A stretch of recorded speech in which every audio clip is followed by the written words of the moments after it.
चक्रव्यूह के भीतर दुशासन के पुत्र को ललकारने के बाद अभिमन्यु ने लुहार के द्वारा धार चढ़ाए बाण दुशासन के पुत्र पर छोड़े, किंतु अश्वत्थामा ने सामने आकर 3 बाणों से उन्हें काट डाला। ऐसा होता देख इस अर्जुन पुत्र ने अश्वत्थामा की ध्वजा को काटकर समीप खड़े शल्य को 3 बाण मारे।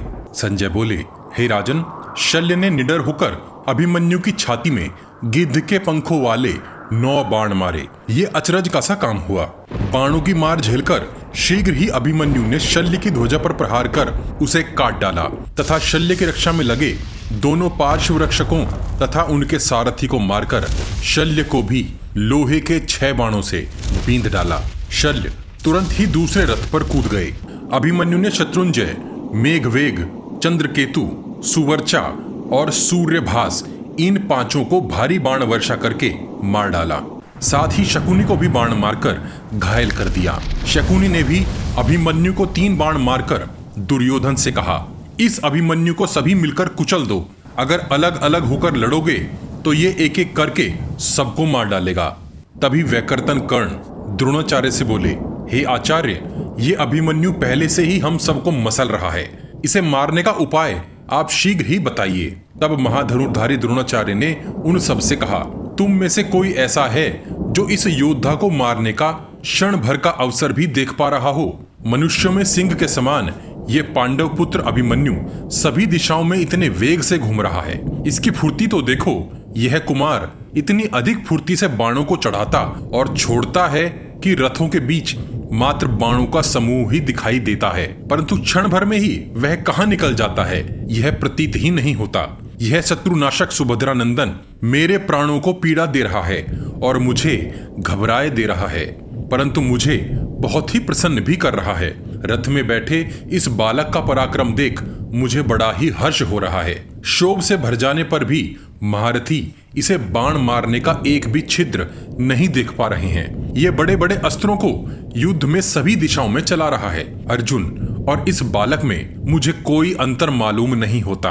तभी अभिमन्यु के बाणों से घायल कर्ण ने द्रोणाचार्य से फिर कहा, हे आचार्य, अभिमन्यु के बाणों से पीड़ा पाकर मैं यहाँ इसलिए ही खड़ा हूँ क्योंकि एक योद्धा को सदा खड़ा ही रहना चाहिए। आज इस तेजस्वी कुमार के परम दारुण अग्नि के समान तेज बाण मेरे हृदय को चीर डाल रहे हैं। यह सुनकर द्रोणाचार्य खिलखिलाकर हंस पड़े। वे धीरे से कर्ण से बोले, इसका कवच अभेद्य है और यह तरुण कुमार बड़ा पराक्रमी है। मैंने इसके पिता अर्थात अर्जुन को कवच धारण करने की जो विद्या सिखाई थी, उन सब विद्याओं को ये शत्रुनगर को जीतने वाला कुमार निश्चित प्रकार से जानता है।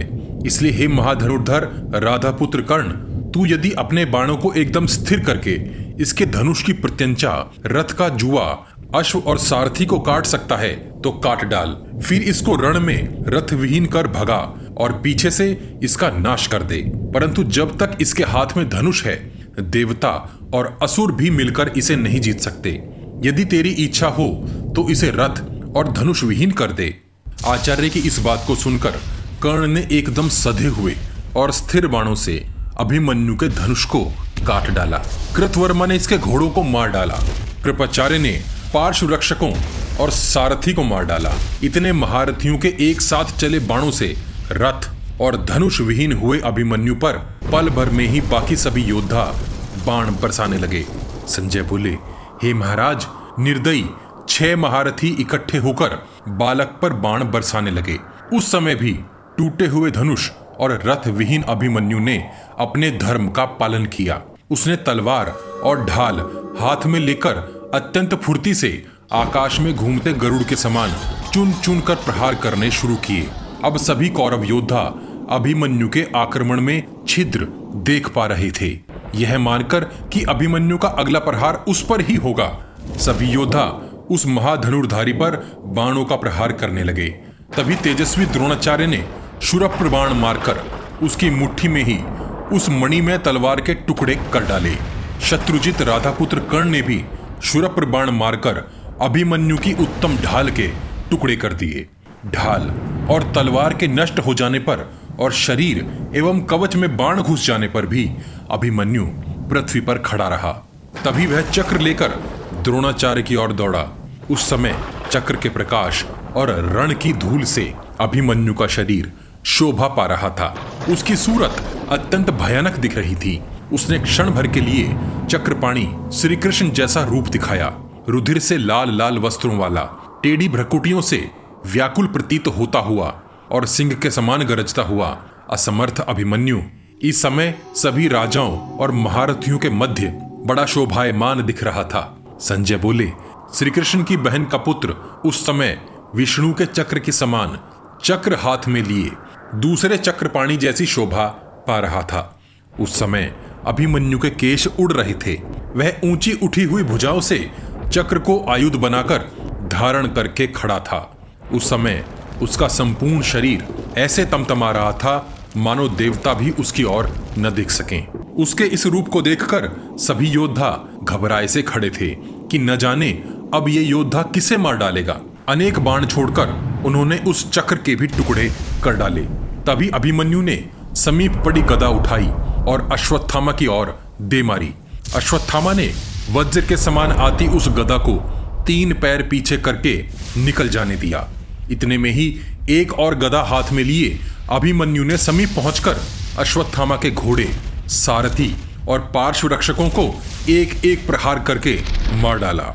अभिमन्यु का शरीर मानो बाणों से भरा सा प्रतीत हो रहा था, किंतु वह अभी भी पैर जमाकर युद्ध कर रहा था। उसने सुबल पुत्र कालिकेय, जो शकुनी का भाई था, तथा उसके गंधार दासों को गदा के प्रहार से मार डाला। समीप खड़े 10 वसातीय और 7 केकय योद्धाओं को भी मौत के घाट उतार दिया। भयंकर गदा प्रहारों से दुशासन के पुत्र के रथ और घोड़ों को मार डाला। संजय बोले, हे महाराज, ऐसा होता देख दुशासन के पुत्र को अत्यंत क्रोध आ गया। वह अपनी भारी भरकम गदा उठाकर अभिमन्यु के ऊपर झपटा और अभिमन्यु से कहने लगा, खड़ा रहे, खड़ा रहे। दोनों रथ विहीन योद्धा अपनी अपनी गदा उठाकर शिव और अंधकासुर जैसा युद्ध करने लगे। गदा के अग्रभाग से एक दूसरे को मारकर भूमि पर गिर पड़े, परंतु कुरुकुल की कीर्ति बढ़ाने वाला दुशासन का पुत्र पलक झपकते ही खड़ा हो गया और उसने पृथ्वी से उठते अभिमन्यु के शीश पर एक बलशाली गदा प्रहार कर डाला।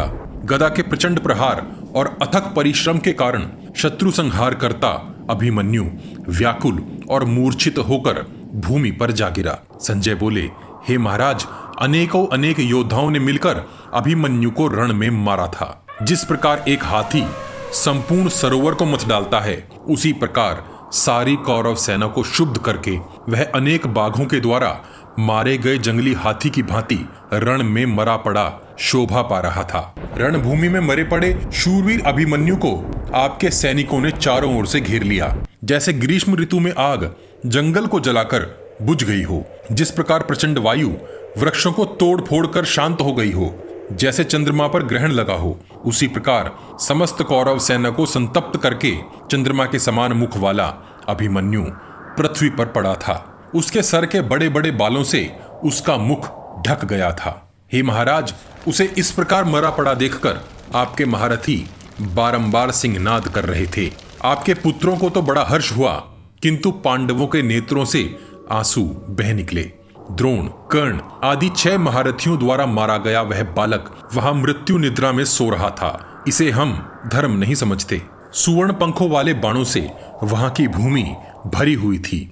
रक्त की अनेक धाराओं से सुसज्जित हो रही थी। वीरों के तेजस्वी मस्तक, पताकाएं, हाथी की पीठ पर बिछाए जाने वाले कंबल, इधर उधर बिखरे उत्तम वस्त्र, घोड़ों, हाथियों और मनुष्यों के चमकीले आभूषण, अनेकों अनेक खड्ग, भांति भांति के धनुष और नाना प्रकार के आयुधों से उस रणभूमि की अद्भुत शोभा हो रही थी। अभिमन्यु द्वारा मारे गए रक्त स्नात, निर्जीव और घायल योद्धाओं के शरीरों, अश्वों, हाथियों के शरीरों से वह भूमि विषम दुर्गंध से भरती जा रही थी। वहां की पृथ्वी वीर पुरुषों के मन में भी भय उत्पन्न कर दे ऐसी दिखाई दे रही थी। हे राजन, जिसे अभी पूर्ण यौवन भी प्राप्त नहीं हुआ था, ऐसे बालक किंतु महाबलशाली अभिमन्यु को मरा देखकर पांडव सेना युधिष्ठिर के देखते देखते ही भागने लगी। इस प्रकार सेना को भागती देख युधिष्ठिर ने उन वीरों से कहा, रण में इस बालक अभिमन्यु ने मरने का अवसर आने पर भी पीठ नहीं दिखाई, वह निश्चित ही स्वर्ग में गया होगा। हे वीरों, तुम इस प्रकार डरो मत, धीरज रखो और डटे रहो। हम निश्चित ही अपने शत्रुओं पर विजय प्राप्त करेंगे। धर्मराज ने दुख से व्यथित योद्धाओं से ऐसा कहकर उनके दुख को दूर करने का प्रयास किया। संजय बोले, हे राजन, श्री कृष्ण और अर्जुन के समान पराक्रमी अभिमन्यु, जिसने युद्ध में अनगिनत रथी और महारथी कौशल राज को मारा था, वह निश्चित ही स्वर्ग लोक को गया होगा। ऐसे योद्धा शोक करने के योग्य नहीं होते। उस श्रेष्ठ पुरुष को मारकर सायंकाल के समय सेना छावनी की ओर लौट गई। अब हम अभिमन्यु वध की इस वीडियो सीरीज को यहीं समाप्त करते हैं। आपको हमारा प्रयास कैसा लगा, कृपया कमेंट बॉक्स में कमेंट करके हमें जरूर बताइए। अब हम आपके सुझाए महाभारत के किसी अन्य भाग पर वीडियो बनाएंगे। आप अपना नया सुझाव भी कमेंट बॉक्स में दे सकते हैं। अपने प्रियजनों तक यह ज्ञान पहुंचाने के लिए वॉच गॉड चैनल को सब्सक्राइब और शेयर करना मत भूलिए। सब्सक्राइब बटन के बगल में बनी छोटी सी घंटी भी बजा दीजिए। जय श्री कृष्ण, हर हर महादेव।